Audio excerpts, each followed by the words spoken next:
Fala nobre, graça e paz a todos os nossos queridos irmãos. Chegamos mais uma vez, sexta-feira, para mais uma programação especial aqui para você. E eu estou de novo com o meu convidado especial, o presbítero irmão Abner dos Santos. Seja bem-vindo, querida. Obrigado, pastor Jean. É um prazer estar mais uma noite aqui nesse programa para contribuir de alguma forma, né? Bênção de Deus. Nós queremos louvar a Deus porque você já participou da live que passou e nós falamos aqui sobre o evangelho registrado por João e foi extraordinário. Quero louvar a Deus por tudo aquilo que nós conversamos, dialogamos aqui, foi uma bênção. Agora, antes de nós iniciarmos a falar das epístolas e da carta chamada Apocalipse, nós queremos aqui pedir para você aproveitar aí, se inscrever no canal da AD Tubarão, acionar ali o sino, né, Abner? Acionar aquele sino ali e aproveitar e compartilhar muito, compartilhar para muitas pessoas. O Evangelho de João é um dos livros que nós estamos lendo e fala sobre aí a divindade do Senhor Jesus. E eu queria já pedir para o Abner assim, dar aquela panorâmica, Abner, porque tem alguns irmãos que não assistiram. É claro que eles vão ouvir essa panorâmica agora e vão aproveitar e voltar lá no nosso canal e vão assistir a live que nós fizemos e vai servir de bênção para ele e para toda a sua família. Evangelho de João, registrado por João, as epístolas e Apocalipse, vai ter muita coisa. Mas traz uma panorâmica para nós daquilo que nós falamos no programa passado. Sim. Pastor, nós tínhamos conversado sobre o Evangelho de João, que é um evangelho diferenciado, né? Foi escrito bem depois dos outros três sinóticos, que é Mateus, Marcos, Lucas e João. Mateus escreve o Evangelho, né, para os judeus, Lucas para os gregos e Marcos para os romanos, e João é universal. Ele escreve o Evangelho a todas as pessoas, todas as nações, e ele vai defender a divindade de Cristo, né? Sim. Porque final do primeiro século, anos 90, quando o Evangelho é escrito, começa a surgir heresias na igreja, querendo negar que Cristo era Deus, que era um profeta, um homem enviado por Deus, mas não divino. Não só negava a divindade dele, como negava a sua forma física humana, né? Que Deus não podia encarnar porque Deus é espírito, o espírito ele é bom, a carne é mal, Deus não pode habitar em carne humana porque não se mistura, né? No pensamento deles. E João, ele começa o Evangelho, o primeiro versículo dizendo, né, que no princípio era o Verbo era Deus, né? E ele vai defender esse Cristo divino. E nós falamos, né, sobre os milagres que João ele narra para mostrar que Jesus era Deus. Só os 7 milagres mostram que só Deus podia fazer aquilo. E faltou nós olhar no dia, né, pastor, sobre o eu sou, que é bem importante. Que Jesus fala muito enfatizado nos nossos cultos. O eu sou, ele é uma frase que Deus sempre usou no Velho Testamento. Sim. Então, quando o Senhor falava o eu sou, uma vez era apedrejar Jesus, porque entenderam os fariseus que só Deus podia falar aquilo. Jesus era Deus, ele podia falar o eu sou. Então, João vai olhar para Cristo e vai dizer, usando o Senhor, eu sou o caminho. O eu sou é Deus. Sim. Eu sou a videira verdadeira. Eu sou a luz do mundo. Então o eu sou, ele repete por 7 vezes, eu sou o caminho, eu sou a verdade, eu sou a vida. Então esse eu sou não é uma frase isolada, é o Deus encarnado, o Deus criador, o Deus sustentador, o Deus eterno, onisciente, onipresente, onipotente, é o Deus em forma humana. Então ele narra o eu sou 7 vezes e o propósito é esse. Só Deus poderia usar esta frase. Ele usou Jesus, usou essa porque ele era Deus. Ele tinha toda, né, a prerrogativa de usar o eu sou porque ele era verdadeiramente o Deus encarnado, né? E os milagres foram 6 ou 7 milagres? São 7 milagres. 7 milagres, 7 eu sou. Lá o capítulo de número 1 de João diz que nada do que foi feito, né, sem ele se fez. Exatamente. Ou seja, ele estava presente na criação. É o Deus criador. E lá são 7 dias com o descanso. Exatamente, a criação, né? 6 mais 1. Eu sei que tu não é atraído pela numerologia, a gente não, mas existem números na Bíblia que têm um significado importante. E esses 7... Engraçado, né, pastor, que os numerólogos, né, que usam a numerologia não como a gente usa, Eles dizem que o 7 é o número da mentira. Olha só. O 7 é o número que dá azar, digamos assim, junto com 13. Interessante, né? E a gente tem o 7 da perfeição. Perfeição.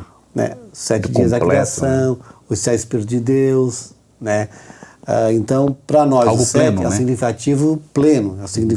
A Bíblia Sagrada usa o 7 de uma forma muito especial. Significativo. É um número significativo, exatamente. Eu me lembrei agora, porque você falou da questão dos propósitos dos milagres que estão registrados aqui para que vocês venham crer que verdadeiramente ele é o Filho de Deus. Sim, tinha um propósito então, específico. Esse era o propósito. Aquilo que estava escrito tinha um propósito de trazer crença para aqueles que estavam sendo ali atacados com uma heresia que dizia que Jesus não era Filho de Deus. Não era o Deus encarnado. Não, esse é o evangelho registrado por João. É interessante que ele narra 7 milagres. 2, você encontra os evangelhos, né? Que seria a multiplicação dos pães e quando ele caminha sobre as águas. Os evangelhos também narram, Mateus narra. Agora, os outros 5 só ele narra. Que é a multiplicação, transformar a água em vinho, a cura do oficial do rei, né? Do filho que estava doente em Cafarnaum, Lázaro, só ele que narra, o cego de nascença e a cura do paralítico. São 5 milagres que só João narra. Você não encontra nos evangelhos. Dos 7, 5 só João narra. Eu gosto da forma que João narra os milagres. Sim. Tem, assim, detalhes que chamam a atenção. A multiplicação ali é extraordinária. Tanto o momento da multiplicação, quando eles estão no mar. Exatamente. Que acontece aquele evento lá e Jesus vai ensiná-los, vai confrontá-los na sua fé e eles vão... Será que ele está falando a respeito do outro milagre? Então, além de ter o registro, João se preocupa em linkar um fato ao outro para trazer essa profundidade de crença em Cristo Jesus de maneira completa. Sim, é verdade. Plena mesmo. Porque alguém outro dia perguntou para mim se eu estou pedindo alguma coisa de Deus em oração, não é, pastor? Foi nas redes sociais. Deus me deu uma resposta, mas eu estou confuso, eu não estou certo. E eu falei para ele, não, então Deus não respondeu, ou quem respondeu não foi Deus. Porque Deus é claro. Não deixa dúvida, né? Não deixa dúvida. Então, e as Escrituras nos deixam claro isso. E esse fato está no Evangelho de João aí, muito bem explanado, de maneira que você que está aí assistindo aprendeu no outro programa e pode voltar lá e assistir novamente essa panorâmica que foi dada e a importância do eu sou, né, quando Jesus declarava essa expressão, realmente confrontava o judaísmo de forma muito forte. Eu não gostava dessa frase, não. O senhor imagina, Jesus tinha entre 30 e 33 anos seu ministério. É uma pessoa nova, né? Mais novo do que nós, né, pastor? E os rabinos já eram mais... Exato, barba branca, cabelo branco, rosto, né, tudo já de velhice, aí chega o moço, diz que é Deus, não tinha como... Esse aí não é o carpinteiro, o filho do carpinteiro? Não dá para esse cara aí tá... Tem uma frase do C.S. Lewis, né? Sim, tem C.S. Lewis. Ele dizia assim, uma frase, quando eu estava pela primeira vez, eu até impactei, mas depois eu raciocinando bem, tem sentido. Ele é assim, quando você olha para os evangelhos, o que Jesus fez, o que ele falou, como ele viveu, você tem, olhando para Jesus, você vai definir ele de 3 formas. Jesus para ti, só existe 3 formas de você aceitar Jesus quando você lê os evangelhos. Ou ele era um mentiroso, ou era um lunático, ou era Deus. Ou era Deus. A gente crê que ele era Deus, né, pastor? Sim, não tem dúvida disso. Não há dúvida. É por isso que às vezes acham que isso é coisa da cabeça de invenção, isso é mentira, inventaram isso. Aí era um lunático. Porque ou essas 3 coisas, e a gente crê que ele é Deus, porque ele é Deus. É Deus. Não há dúvida disso, né? João é uma figura extraordinária, né? Porque registrou esse livro e ele escreveu 3 epístolas. Sim, pastor, 3 epístolas logo na sequência assim, né? A gente não sabe se foi alguns meses depois. Conta um pouco para nós dessas epístolas aí, Val. Então, João, ele escreve, né, o Evangelho e se tem assim um pensamento, quem estuda, que algum tempo depois, não muito, ele escreve as 3 epístolas, né? Elas são a primeira epístola, principalmente, né, que João ele narra, ele escreve. Eu digo que ela é muito prática, ela é muito simples. Quando a gente lê essa epístola, né, os 4 capítulos e 5, É muito claro que o João explica ali, né? Não precisa ter dificuldade de... Parece que ele é meio sistemático, né? Assim, ele separa muito prático a leitura dele, o ensino dele, diferente de Romanos e outros passagens de Paulo, para um nível mais elevado. João foi muito prático. E ele vai escrever essas cartas, pastor, né? São chamadas universal, porque não é como Paulo que escreve as igrejas, para Corinto, para Éfeso, né? Para Tessalônica. Ele escreve, seriam cartas circulares, para circular em toda a região lá, né, que João tinha. Não tem destinatário fixo. Não tem destinatário fixo. A terceira epístola, que seria para uma eleita, né, ali divide opiniões. Alguns acham que era uma irmã, uma crente de uma igreja, que a gente não sabe onde é, ou para eleita serão as igrejas também, né, então divide opinião. Mas de qualquer forma é uma carta circular, né, ela não seria para uma pessoa específica. E ele vai, nesse evangelho, né, novamente defender Cristo como divino. Divino. Principalmente na primeira carta, né, que ele vai novamente defender. Por quê?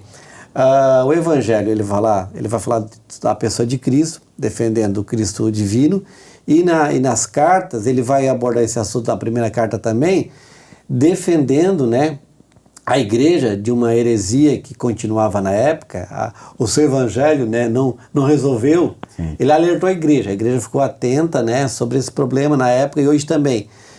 Mas o problema do docetismo e do gnosticismo estava, pastor, na igreja infiltrada muito forte. O interessante aqui que não era assim, digamos, uma igreja do lado da evangélica, pregando isso, era dentro da igreja. Havia falso mestre, falso ensinador dentro da igreja pregando essas duas heresias que elas são muito parecidas, né? Sim. O gnosticismo e o docetismo. O docetismo ele vai dizer que Cristo não tinha um corpo humano, né? Que era um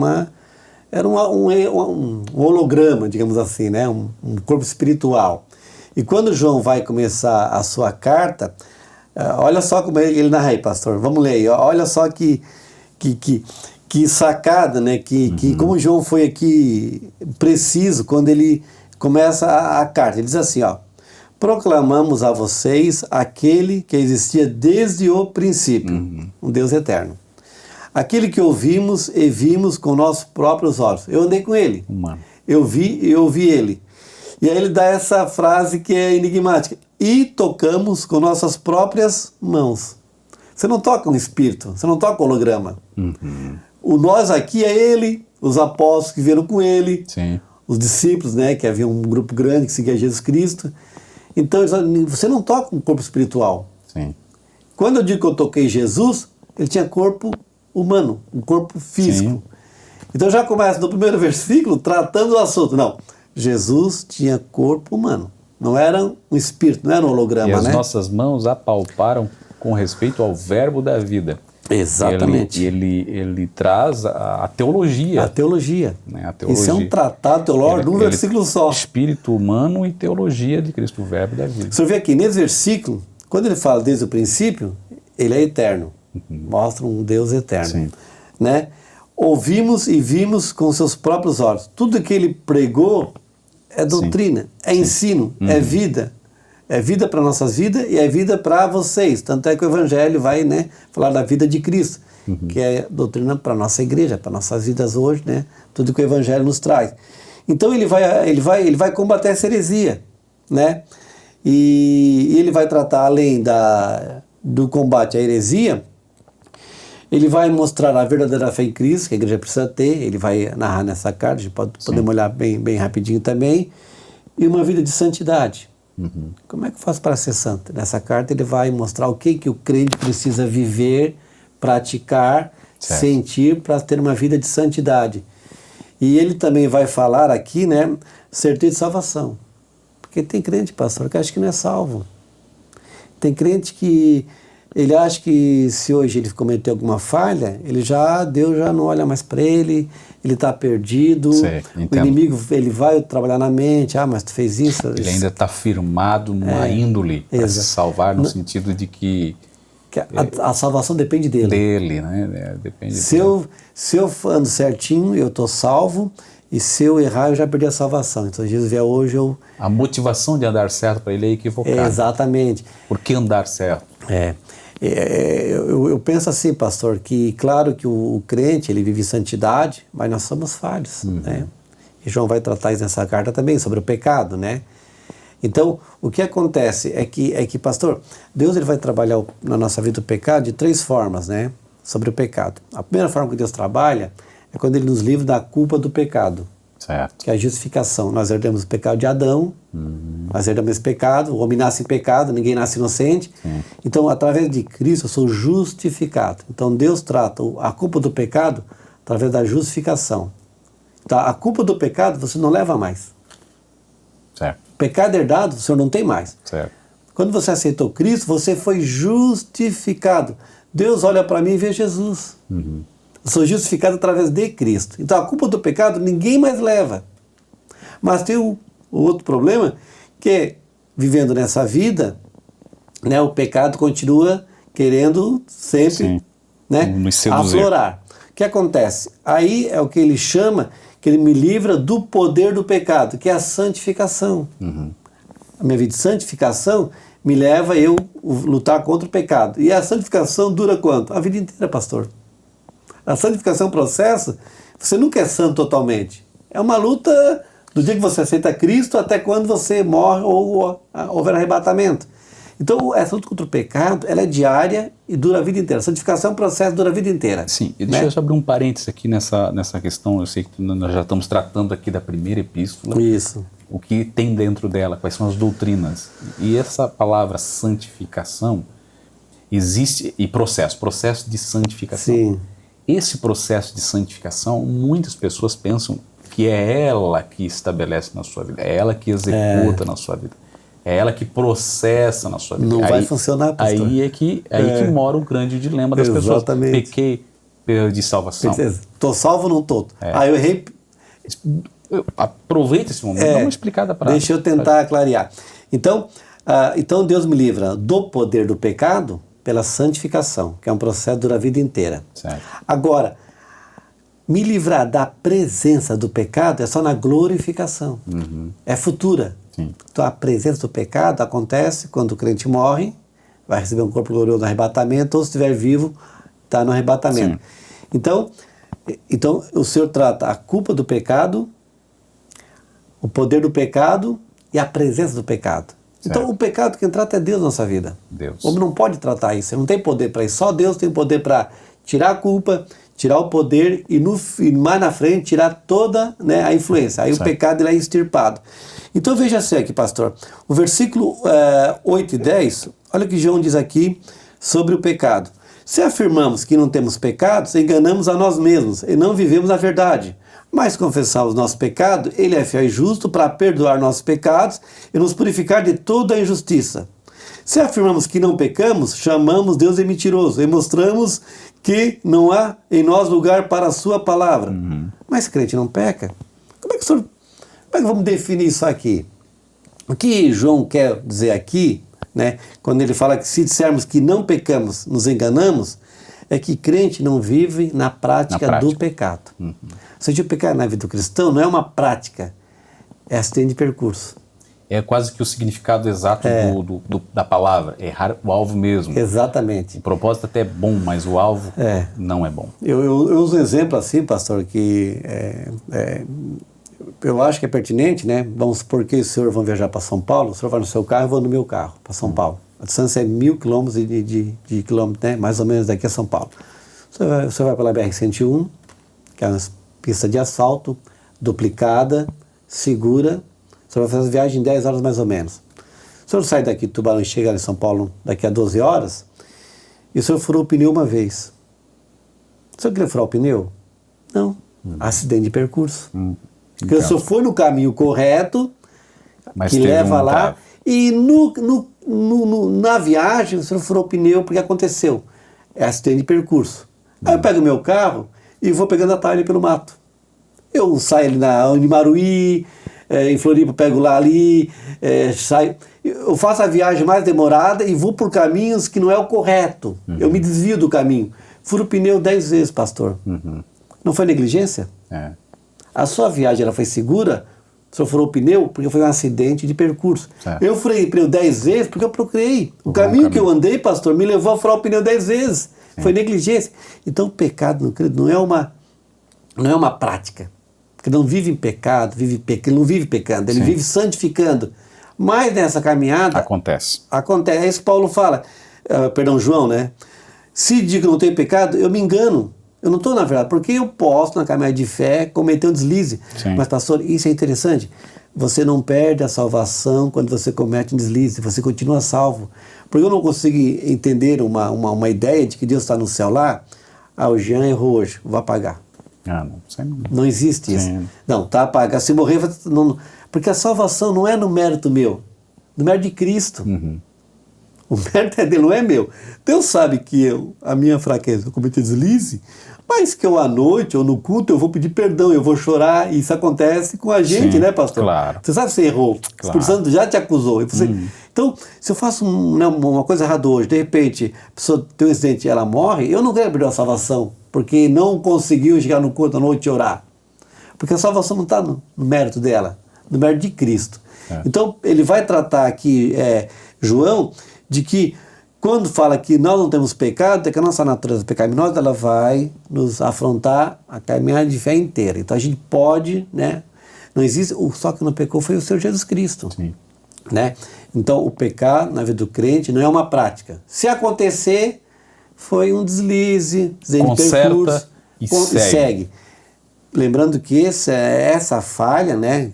Claro, existem alguns pecados que precisam ser corrigidos na hora. A gente está trazendo aqui uma forma bem concisa, né? Porque você vai... Tem a questão... A rua não é só um furar o pneu. Exatamente. A estrada tem a questão da prudência. Exatamente. A velocidade. É uma boa metáfora.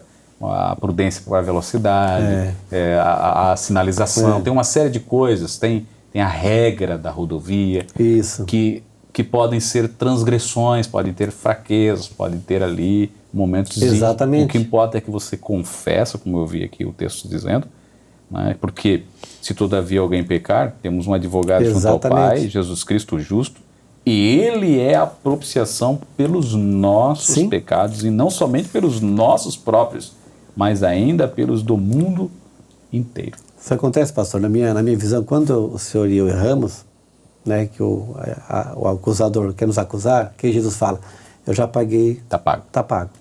Esse pecado já paguei o preço dele. Santificação, muito bom. Justificação, ótimo. Perdão de pecados. Tudo isso está aqui já. Nós estamos no capítulo 2 já, e tem muita coisa ainda. Sim. Eu queria que tu fosse assim, desse uma panorâmica dessa primeira epístola, no sentido de que a gente entendesse o final dela ali. Isso. Porque ela tem uma mensagem ali a respeito de Cristo, que é muito importante, queria que você enfatizasse para nós. Aqui são duas coisas, né, que a gente precisa levar em mente para poder fechar essa epístola.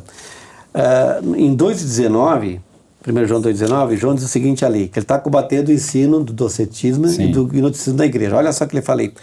Eles saíram do nosso meio, mas na verdade nunca foram dos nossos. Certo.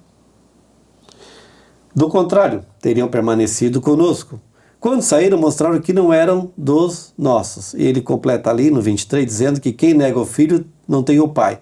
Quem reconhece o filho tem também o pai. Eu olho na filha de João, pastor, um camarada assim, de amor, camarada calmo, sereno, tranquilo, mas não tolerava na igreja o falso ensino. Ele era duro, pastor. Sim. Por isso Jesus fala que era filho do trovão, né? Uhum. Era o camarada que ele era amoroso quando tinha que ser, mas quando era confrontado a sã doutrina e quando era confrontado a pessoa de Cristo, ele não ficava calado. Eu estava pensando nessa semana, pastor, sobre o que João fala, quando ele se levanta contra o falso ensino, quando ele fica realmente contra, ele é enérgico, ele cita as pessoas com nome, né? Sim. A gente vive dias hoje, pastor, né, que existe heresia, falso ensino, né, que está cegando as pessoas, né, e às vezes quando você vai lá e posta alguma coisa dizendo que isso não é saudável, o que você encontra? Alguém que posta lá depois da sua resposta, não julgueis. Ah, sim. Você não pode julgar. Isso é um escapismo de uma falta. A igreja não só pode, como deve julgar. A Bíblia fala, julgai pela reta justiça, que é a palavra de Deus. Todas as coisas. Então imagina, né, o senhor que é pastor da igreja aqui, né, nosso pastor da igreja, o senhor vê uma coisa dessa, né, e o senhor não posta nada, não se contrapõe àquilo, ou dá só um joinha, o que essa ovelha vai dizer? Não, mas o pastor Jean, ele não se posiciona, é que isso aqui está certo. Às vezes é uma coisa insignificante, que não tem muito problema, mas é uma entrada, é um caminho para ele postar outra coisa pior. Tudo que se dá legalidade alcança poder de influência. Exatamente. Se você não se manifestar, do mesmo jeito vai acontecer. Eu imagino, então hoje a gente, claro, você não vai desrespeitar, ser desrespeitoso, né, ofender, levar ao pessoal, mas o lado doutrinário tem que ser confrontado. Sim. Porque se ninguém confronta, aquilo vai cair, não, está correto. Quando você confronta aquilo baseando a Bíblia, aquilo está errado, quem lê vai dizer, poxa, mas esse camarada botou aqui, ele tem razão. Eu entendo. Essa mensagem que o outro botou aqui não tem base bíblica. Então João, ele vai identificar o verdadeiro cristão nessa epístola, ele usa ali algumas... quem é verdadeiro irmão? Quem é verdadeiro crente? Ama o seu irmão. Sim. Então ele vai falar, quem é crente de verdade? Ele vai amar o seu irmão, não vai amar o falso ensino, não vai amar a prática do pecado, né? Ele bota aqui, quem é o cristão verdadeiro não vive pecando, né? Ele confessa Cristo como Salvador, como seu Senhor, e isso acontece, né? Essa pregação de confessar Cristo como Senhor na vida dele, né? Quem ama, quem é cristão ama, porque Deus é amor. Essa carta ele fala, o cristão anda na luz porque Deus é luz. Na carta diz que Deus é luz. Quem é cristão pratica justiça porque Deus é justo. E por aí vai. Quem é cristão anda em pureza porque Deus é santo, Deus é puro. Então ele vai olhar para o que Cristo fez, o que Cristo andou, como ele viveu, e faça igual. O verdadeiro cristão é conhecido pelo andar dele. Não é dizer, eu obedeço, eu conheço a verdade. Mas você vive a verdade? É o caminho. É o caminho. Jesus disse, eu sou o caminho. Exatamente. Então, o João, pelo que eu entendi que você está falando, o João vai trazendo o Deus é amor, o Deus é luz, o Deus é espírito, né? Eu ando na luz, eu ando no amor. Se você anda na luz, se você anda na luz, se você anda no amor, você vai ter justificação, você vai ter santificação.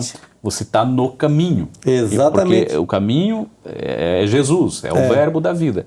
Então, enfim, ele vai, então, pelo que eu vejo aqui, ele vai linkando uma coisa a outra para que possa o indivíduo que lê essa carta, essa epístola que está correndo as igrejas, ele possa entender, não, eu tenho já traçado um caminho. O cara fica mais crente, né? Ele acaba, né, o capítulo 5, dizendo que quem pratica os mandamentos de Deus faz porque ama a Deus. Ama a Deus. Eu obedeço a Deus não por uma impulsão dele.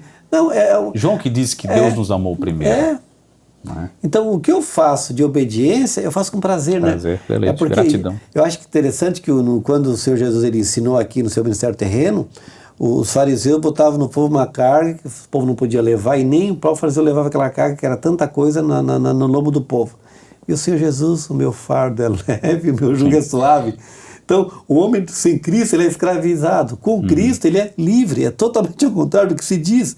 Então, o cristão vence o mundo porque Cristo morreu para o mundo. Né? Cristo morreu e pagou o preço por mim. Então, eu também morro para o mundo. Sim. A minha vida é moldada em Cristo, seguindo Ele, servindo Ele, obedecendo Ele. E isso não é carga para o cristão. Se o cristão acha que obedecer a Cristo é uma carga, eu imagino que o novo nascimento não aconteceu na vida dele. Porque quem nasceu de novo não tem carga, né? Seguir a Cristo, né, pastor? Ele faz por amor. E João vai narrar nessa epístola, pastor, na 1 João, 13 vezes a palavra conhecer. Pastor, não tem cristianismo sem conhecer a Cristo. Sem o conhecimento de Cristo. Você precisa conhecer Ele e viver, né, uma vida reta, né? Então, o conhecer a Cristo é fundamental na nossa vida. Então, é uma carta, né, que ele vai... O que o João disse? Pessoal, eu andei com Cristo, bem perto dele. Como é bom andar perto de Jesus. Andem vocês também. Andem. Ele não está fisicamente, mas o Espírito Santo está com vocês. Então, o João, que andou com Cristo, ele exorta a nós. Gente, não tem coisa melhor do que andar perto de Cristo. 1 João que é isso, anda perto de Cristo. É maravilhoso, né, pastor? Essa carta, como a gente vê, ela tem esses posicionamentos doutrinários. Tu falou algo importante a respeito da doutrina e da heresia. A visão que João tinha para confrontar essas pessoas, esses anticristos, né, que estavam dentro da igreja. Da igreja. Tá. Nos nossos dias, porque João, se você lê a carta, você vê que ele é realmente o apóstolo do amor. Sim. Só que dentro desse bojo de amor tem as doutrinas, tem a verdade. E a verdade, ela é confrontada com o amor. Ou seja, João não sobe num palanque, não sobe numa posição e coloca o dedo no nariz. João escreve com o coração. Exatamente. Um coração cheio de Cristo, cheio de Deus. Isso é importante, né? Não é? Por quê? Porque o que eu quero dizer com isso é a nossa realidade nos dias de hoje. A densidade que tem hoje as heresias são absurdas. Pastor, e a confusão, ela traz um problema para a mente das pessoas, que às vezes elas veem na falta de amor a verdade como um problema. Exatamente. Perfeito, pastor. Tu entende? Entendo. E João, eu gosto de ver João nesse aspecto. João, ele confronta âmagos doutrinários com profundidade, mas ele está encharcado do amor de Deus sobre a vida dele. Exatamente. Ele está encharcado do amor ao próximo sobre a vida dele. Ele diz, olha, se quem ama a Deus, ama o seu irmão. Exatamente. Senão não conhece Deus. Exatamente. É forte demais isso aqui. Então, que bom que tu enfatizou essa questão do perdão, da justificação, da santificação, da doutrina, do confronto, da verdade. Porém, junto disso aqui, eu queria ressaltar que o amor de Deus é tão derramado sobre a vida desse homem, que toda a verdade que sai do coração dele é registrada na carta. É uma pena amorosa, né? Uma pena amorosa. Ele realmente aponta para aquilo que Jesus fez na cruz. Como você falou, não é pesado. Não, exatamente. Não é deleite, é prazer. Por quê? Porque eu cometi um erro no caminho, mas eu fui abraçado com essa graça. Eu preciso deixar essa prática. Exatamente. O senhor vê que quando os heróis da fé eles são narrados em Hebreus, né, eram heróis da fé, não eram perfeitos. Sim. Você vê Davi, teve sobre deslize, você vê tem Sansão, todos os heróis tiveram um momento de fraqueza, mas nunca perderam a salvação, porque a fé está centrada no Senhor Deus, em Cristo, né, no Messias. Então eu digo assim, né, pastor, a gente precisa ter em mente isso, que o cristão vive na prática do amor, vive na prática do conhecimento do Senhor Jesus, da santificação, mas ele precisa ter em mente que nós somos salvos pelo mérito de Cristo. De Cristo. Se eu fosse fazer uma boa obra para me salvar, eu jamais conseguiria. Esse negócio de não julgueis, tira fora aí da tua... Porque a palavra julgar ali na questão da reta justiça é exame, né? É examinar, investigar. Exatamente. É você ver se está correto ou não. Não tá certo ou não. Você tem que ignorar, não aceitar e se levantar contra, né, pastor? É uma palavra julgar que significa exame, para você entender. Examinar, investigar e não sentenciar. Porque o nosso conflito realmente é doutrinário. Porque tange a questão espiritual. Porque a igreja precisa se levantar, né, pastor? Não pode aceitar o erro, não precisaria a igreja. Exatamente. Ela não seria luz. O João fala que a igreja é o baluarte da verdade. É o esteio, é a firmeza da fé. Então as pessoas vêm aqui, o crente, para se alimentar da palavra, para caminhar aquela semana, digamos assim, né? Com a barriguinha cheia, né, pastor? Alimentado, né? Que vai... Porque, pastor, o que acontece? Quando sai daqui domingo à noite a pessoa vai embora, a semana ela pode ficar doente, ficar desempregada, o filho, né, tem problema de saúde, e ela só vai poder se manter firme na fé se ela tiver um alicerce bíblico. Porque se ela estiver numa igreja que diz que você vai vencer, não vai ter mais problema, o evangelho te livra de tudo, acho que na segunda-feira fiz empregado, mas... Diga que nós somos vencedores, mas explique por como nós somos vencedores. Né? O cristão ele pode passar por dificuldade, mas ele é um vencedor. Ele pode perder o emprego. Nada nos afasta do amor do E Deus pode, né? Naquela mesma semana, abre o porta de emprego, você vai orar, você vai ter, né? Você vai buscar em Deus uma solução. Mas é o evangelho da facilidade. O evangelho que, né? Não vai ter problema. Eu vejo que tem uma artimanha, um ardis do adversário das nossas almas nessa área também, de trazer significados visíveis para o Evangelho. Exatamente, o Evangelho Visível, material. Né, pastor? Eu vejo isso com um grande perigo. Ao mesmo tempo, Abner, também tem um outro lado, que é um outro extremo, que é aquele que a gente torna tudo metafísico. Exatamente. Espiritualidade tudo, total. Tudo é... O ponto de equilíbrio aqui é as Escrituras. Exatamente. É o filtro que nós temos que ter para a nossa a garantia de vida eterna. Examinar a Escritura, vocês vão ter nela a vida eterna. Por meio dela. Exatamente. Perfeito. Segunda epístola de João e terceira epístola são destinatários diferentes ou continua no mesmo percurso? Não, então, João vai se identificar aqui, né, como presbítero. Interessante que hoje existe essa mentalidade de cargo, ancião, né, pastor? Que é ancião. Não, hoje no nosso dia quer ser apóstolo, né? Ah, sim, não, tem. Né? Eu tenho agora o patriarca, porque ele achou o apóstolo tão pequeno que agora ele é patriarca, e se você quer ser apóstolo, tem que procurar essa pessoa que ela vai te consagrar apóstolo.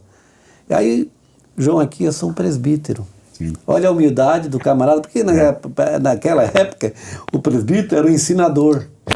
Era a pessoa responsável para ensinar a igreja. Tanto é que na igreja primitiva, né, os diáconos foram para o serviço, né, de atender a mesa, o órfão, a viúva. Sim. E a palavra, a pregação era dos presbíteros, os ensinadores. Oração e palavra. Por quê? Porque a igreja sabe que ela não pode abrir mão do ensino, pastor.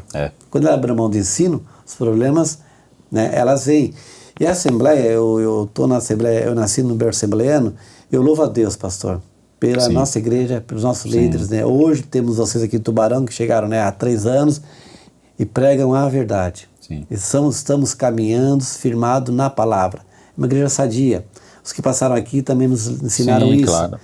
Então, pastor, veja a importância. Então, ele vai se identificar como presbítero, né? E aqui, né, a senhora eleita divide opiniões. Alguns imaginam que realmente era uma irmã, que tinha seus filhos, que João conheceu. Alguns pensam que é a igreja no geral. Fala, a eleita seria a igreja, né? E ele vai, interessante aqui, que ele vai dizer aqui, né, para essa senhora eleita, que ou uma senhora ou uma igreja, né, a quem eu amo na verdade. Aqueles que ele ama de verdade, mas na verdade. O vínculo do amor aqui é a verdade na palavra. Na palavra. Se vocês, né, caminham na verdade, eu amo vocês por causa disso. Vocês nunca se desviaram dela, nunca abriram mão dela. Vocês continuam caminhando na verdade. Por que ele fala isso, né? Porque no versículo 7 ele vai dizer que muitos enganadores surgiram no mundo. E confessam que Cristo, né, não confessa que ele veio em carne. Então no versículo 7 aqui, ele vai dar o mesmo sermão da primeira carta. Era um outro destinatário, uma outra igreja. Problema parece que ele torna mais específico, aqui, né, a relação dele nessa... Essas pessoas, esses enganadores que saem pelo mundo, ou seja, estão batendo nas igrejas. Então aqui, na primeira carta, havia pessoas que estavam na igreja pregando, né, essa heresia e acabaram saindo. Foram expulsos ou que estiveram nessa época não suportaram a verdade, mesmo que seja comum. E aqui, essas igrejas que ele vai escrever, que é circular, recebiam essas pessoas. Estavam se filtrando nas igrejas da região lá, pregando que Cristo não era Deus. Então era um assunto recorrente na época. João novamente escreve uma carta, já tinha escrito o seu evangelho, a primeira carta, agora escreve a segunda carta, combatendo essa heresia, falta na igreja. Século XXI, hoje nós estamos em março e ainda tem muitos desse grupo de pessoas. São pessoas, são seres humanos que divagam nessa doutrina da não divindade de Cristo. E o senhor pega o versículo 10 ali, olha Se alguém vem ter convosco e não traz esta doutrina, não o recebais em casa, nem lhes deis as boas-vindas, porquanto aquele que lhe dá boas-vindas faz cúmplice das suas obras más. Olha, o discípulo do amor, a pena amorosa, aqui ela foi enérgica. Vocês nem recebem essa gente. Vão receber para quê? Não vai contribuir, eles não vão se converter. São pessoas que vêm com a mente cauterizada. Eles não vão se converter, até porque na primeira epístola ele vai falar, né, por isso nem orem por esses. Né? Havia uma apostasia tão grande, né? Alguns acham que ali seria até blasfemar com o Espírito Santo, quando fala para não orar, porque não tem mais remédio, né? Sim. Então eles apostataram. Pastor, assim, eu penso assim, aquela parte de Hebreus, né, para não orar isso por esse, aqui também João fala para não orar por esse aqui na sua carta. Uma coisa assim, a pessoa desvia da igreja. Ela está fraca espiritualmente falando. Sim. Ela se afasta. Mas ela tem uma consciência, um temor, que com o tempo, às vezes, ela acaba voltando. Sim. É o filho pródigo. Filho pródigo. Mas tem uma apostasia que a pessoa ela não se afasta da igreja, ela nega que Cristo fez na cruz. Ela se revolta contra aquilo. Ela foi salva, recebeu a graça, como o Hebreus fala, ela participou, ela usufruiu, ela teve na vida aquilo e ela nega. Então isso que eu senti não era verdade. Sim. Essa rejeição deliberada, consciente contra Cristo, o seu sacrifício na cruz, a intenção que dá uma apostasia que não teria volta, é o que a gente tem de Hebreus, é uma passagem difícil, eu reconheço que é difícil. Eu sei qual é que tu estás falando, quando ele diz lá que nem ore. É como pisotear o sangue da graça, ultrajou. Eu sei que esse é polêmico, esse assunto é polêmico, né? E nós vamos te trazer aqui para a gente conversar. Eu tenho dificuldade, né, vou arriscar. Mais na frente, né? Vamos deixar isso aqui para frente, mas eu vou dizer para ti ali o que eu penso, como tu já colocou. A realidade é que as cartas, os livros que esses homens escreveram, inspirados por Deus, Sim. não deixa de trazer também os traços do que eles eram, Sim. de como eles eram. Sim, sim. Porque você vai ver o apóstolo Paulo entregando o indivíduo para Satanás, Exatamente. entrega ele para Satanás. Então, na nossa mente, Deus entregou para... Não, nós não podemos pegar um pedaço... Fazer doutrinar ali, né? E fazer uma doutrina.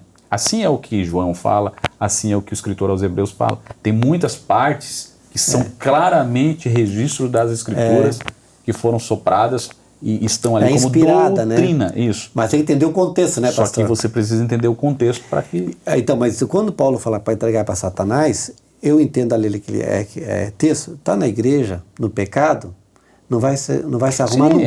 É uma coisa Se sai da igreja e vai ver no mundão, uma hora ele vai, não, eu tô pegou errado. O atalho, ele pegou consciente. Tá no mundão lá com Satanás, ele diz, não, aqui não é meu lugar. Aí ele pode voltar. Sim. Mas essa passagem aqui que ele fala aqui, né, se alguém ter convosco traz essa doutrina, o ensino falso, não recebe em casa. Cúmplice aqui é algo, é um termo pastor, judicial. Isso é para nós hoje, pastor. Sim, mas é lógico. Pastor, eu conheci gente, pra você ter uma ideia, da igreja aqui, que hoje guarda o sábado. Sabe por que eu recebi em casa o adventista, né? É uma live aqui que eu posso falar, porque estão aprendendo, né, pastor? Aqui sim. E com o tempo de estudo da doutrina ali, hoje eles guardam o sábado, estão aqui na igreja com a gente. Porque eles acham assim, eu guardo domingo, eu quero guardar para... Olha só, legaliza. Para garantir a salvação, vou guardar o sábado também. Entendi. Para não errar. Para não errar. Então, pastor, se não receber esse pessoal em casa, eu conheço a verdade. Então, acabou tendo um problema hoje, né, de legalismo, porque receber em casa. Então, João adverte aqui. Olha, se vocês trouxer para cá, receber, ouvir e praticar, vocês são cúmplices. Porque acaba levando para outro, né, pastor? Sim. Acaba levando aquilo que ela aprendeu, leva para outro. Todas as heresias, as filosofias, as ideologias, os sofismas, eles são parasitas. Eles crescem. Interessante aqui, no versículo 8, ele pede, acautelai-vos, cuidem, para não perder galardão. Aqui não é perder a salvação. Eu posso perder um galardão no céu porque eu vi isso aqui e não me opus. Pessoas podem ter morrido sem salvação porque eu não alertei, eu não fiz nada. Deixei aquela heresia entrar, ser pregada, negando o Cristo divino, negando o Cristo Deus. As pessoas creram naquilo, viveram aquilo, morreram de salvação. Eu vou ser um dia, Deus vai me cobrar isso. Nós vamos trazer para nós conversar sobre essa questão da salvação, perder salvação, isso. o que rejeita, o que escarnece, o que aborrece, são pessoas com distinções e obras diferentes. Isso. Terceira epístola de João, o que tem de bom aí para nós? Então, é a carta mais curta, né, da Bíblia. Eu acho que é a mais nominal também, né? Do Novo Testamento é a mais nominal. Ele fala aqui para o presbítero, ó amado Gaio, né, a pessoa que ele narra, então já é para uma pessoa, não é para uma igreja, mas é para a igreja de Gaio, né, pastor? Sim. O que acontece aqui nessa carta, né? Ele vai começar, né, desejando prosperidade e saúde, assim como a tua alma é próspera. Era um camarada, espiritualmente falando, nota 10, digamos assim, saudável espiritualmente, era um homem firmado na palavra, um homem, um exemplo de crente. E Paulo queria, olha, que você fosse tão rico como você é espiritualmente falando. Presbítero. Né? Presbítero. E chama a atenção aqui, né, que ele fala no versículo 3 que ele recebeu de irmãos testemunho sobre Gaio. O que eu imagino aqui? Problema na igreja, que nós vamos tratar em seguida. Os irmãos foram falar com João sobre esse problema com Diótrefes, né? E fala, olha, só quem se opõe lá a Gaio, só quem se opõe a Diótrefes é Gaio. Ele está se opondo, ele está indo contra, né? E aí eles dão um bom testemunho de Gaio. Então João escreve essa carta, que sabe, essas pessoas, se for o portador dessa carta, é um bilhete, né? Sim. Que vira uma carta. E aí ele elogia aqui no versículo 3, né, o nosso querido Gaio, porque você anda na verdade. Não é isso que mais me dá prazer. Eu saber que os meus filhos andam na verdade. Teu testemunho da tua verdade. O senhor é pastor, né, pastor? O senhor fica feliz quando seus membros andam na verdade. Sim. Não vou lhe incomodar, pastor. Não vou lhe trazer problema. O que aconteceu aqui nessa igreja? É que o versículo 5 vai explicar que todo estrangeiro chegava na igreja, o missionário, o itinerante, o pastor, o pregador, naquela época não tinha hotel, era recebido em casa, Gaio levava para casa. Dava comida, dava hospedagem, né, tratava bem. Então ele era um camarada que era hospitaleiro, recebia todo pregador que ali chegava, muitos que João mandava, pessoas que João mandava. E o camarada, parece aqui no versículo 9 de Diótrefes, que era contra isto.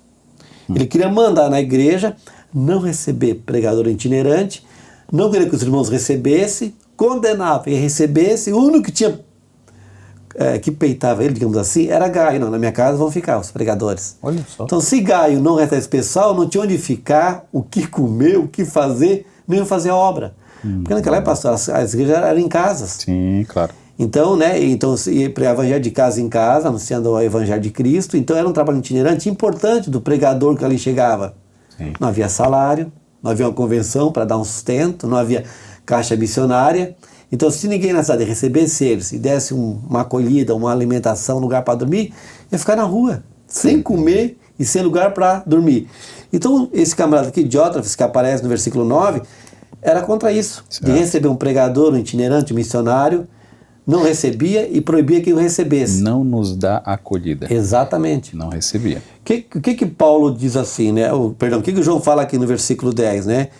Que ele vai né, no versículo aqui, que ele vai pessoalmente, vai chamar a atenção de Diótrefes. Não vou nem escrever, não vou nem aqui dizer o que tem que fazer, eu vou aí conversar com ele. Por quê? Tinha autoridade apostólica para isso. Por isso que a igreja tem que ter uma pessoa que mande, pastor, com a autoridade de Deus na vida. Sim, claro. Não é um ditador, mas alguém que vai chegar... Deus deu um governo. Exatamente, olha, o caminho é esse. O que você está fazendo não está correto. Você tem que seguir por esse caminho. Porque se a pessoa vive do bel prazer e não é cobrada, não é corrigida, ela está certa, pastor. Né? Às vezes até na inocência, às vezes na maldade mesmo, precisa ser corrigida. No caso de Diótrefes era malicioso. Aqui era malicioso. Aqui ele fazia mesmo. Nas palavras e nas reclamações, nos questionamentos. Eu imagino, quando João fala aqui que quer exercer a primazia, o que ele queria? Poder na igreja. Poder.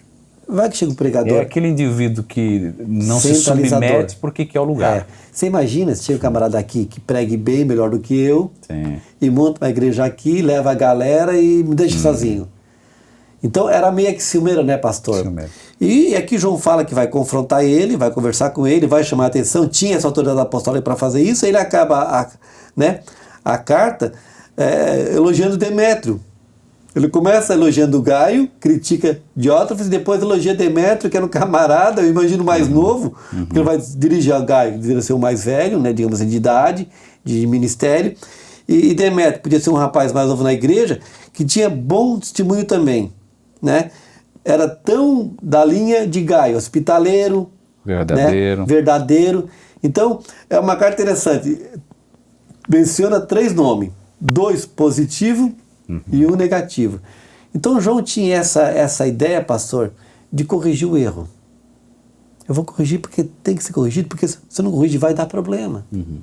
Camarada, ele vai pegar essa igreja sadia, que Gaio tem andar na verdade, ele vai começar, não sendo submisso, tomar um caminho de dificuldade. Então, é uma carta de amor, né, pastor? Amor, eu claro. amo Gaio, eu amo Demétrio, e o que está errado eu vou lá corrigir ele. Vou refutar a atitude de E vou Diótrefes. corrigir ele vai me ouvir. Sim. Ele não vai ouvir Gaio e nem Demétrio, mas ele vai ouvir. A gente não sabe como terminou a história aqui, né? Sim. Mas eu imagino que o Diótrefes deve ter chamado uma atenção. Não, ele tem uma atitude bem, pelo que eu li aqui agora, bem grotesca, né? De não hospitalidade e rechaçar mesmo com grosserias as pessoas que chegam. Exatamente. Ele tratava pessoas mal, né, pastor? Essa epístola, ela tem um panorama bem parecido com a igreja nos nossos dias. Exatamente.